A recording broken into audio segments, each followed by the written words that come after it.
Hi friends, இன்றைக்கி எங்கள் வீட்டில் புளிக்குழம்பு வைக்கலாம் அப்படின்னு சொல்லிட்டு பிளான் பண்ணோம். ஸோ அதுக்கு தேவையான அளவு நல்லெண்ணெய் ஊற்றிக்கோங்க, கொஞ்சம் நிறைய ஊற்றிக்கோங்க, நல்லாயிருக்கும். நல்லெண்ணெய் ஊற்றி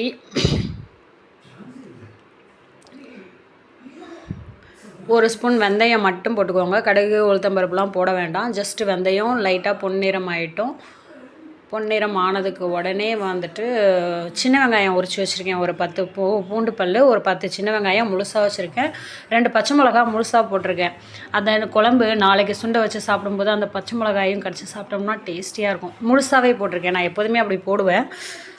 மறுநாள் வச்சு சாப்பிடும்போது புளிக்குழம்பு சூப்பராக இருக்கும்ல, அதனால்.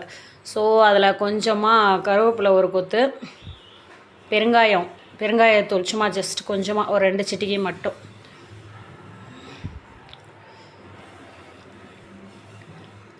போட்டு நல்லா வதக்கிட்டு, வெங்காயம் வந்து கொஞ்சம் அப்படியே கண்ணாடி மாதிரி வந்த உடனே ஒரே ஒரு தக்காளியை கட் பண்ணி போட்டிருக்கேன்.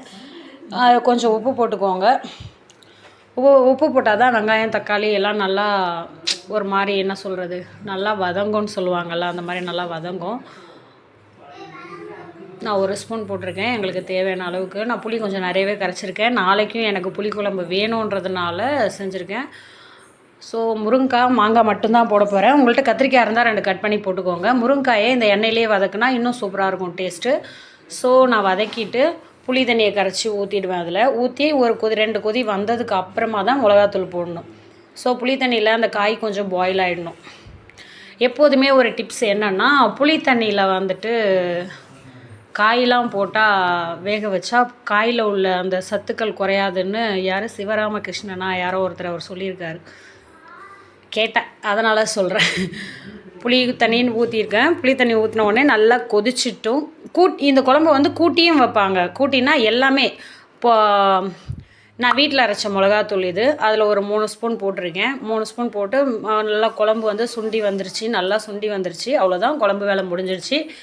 ஒரு பக்கம் நான் எண்ணெய் சட்டியை வச்சு கொஞ்சம் எண்ணெய் ஊற்றி கடலெண்ணெய் ஊற்றிருக்கேன். இதுக்கு வடகம் பொரித்து வச்சுருக்கேன் தொட்டுக்க, வேறு எதுவும் இல்லை. நேற்று முந்தா நாள் ஃபுல்லாக ப்ரான் பிரியாணி, ஃபிஷ் ஃப்ரை. நேற்று சிக்கன் பிரியாணி, முட்டை அப்படி போயிடுச்சு, சிக்கன் தொக்கு அப்படி போயிடுச்சு. அதனால் இன்றைக்கி வந்து லைட்டாக புளிக்குழம்பு, வடகம் மட்டும்தான். ஸோ வடகம் எடுத்து வச்சுக்கிட்டேன். வடகம் புளிக்குழம்பு மட்டும்தான் இன்றைக்கி ஃபுல்லாகவே, அதுதான்.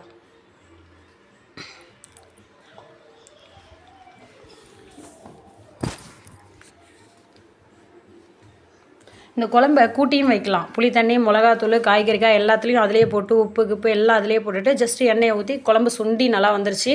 ஜஸ்ட்டு எண்ணெய் ஊற்றி வெந்தயம் போட்டு அந்த கூட்டி வச்சதை போட்டு கொதிக்க வச்சு இறக்கிடலாம். இது அவ்வளோதான், சிம்பிளாக முடிஞ்சிடும் கூட்டி வைக்கிறது. ஸோ குழம்பு இறக்கிட்டு வடகம் எடுத்து சைடில் வடகம் பொரித்து வச்சுருந்தேன் இன்றைக்கி தொட்டுக்க வச்சுட்டு ரைஸ் போட்டு புளிக்குழம்பு ஊற்றி சாப்பிட்டா சும்மா அமேசிங்காக இருக்கும். மழைக்கெல்லாம் நல்லாயிருக்கும். சுட சுட சாதம், வடகம், வத்தல், புளிக்குழம்பு, மாங்காய் போட்டு முருங்கைக்காய் போட்டு சும்மா வாசமாக இருக்கும். எல்லோரும் வீட்டில் ட்ரை பண்ணுங்கள். நல்லா இருந்ததுன்னா எனக்கு கமெண்ட் பண்ணுங்கள், சப்ஸ்கிரைப் பண்ணுங்கள், சப்போர்ட் பண்ணுங்கள். தேங்க்யூ.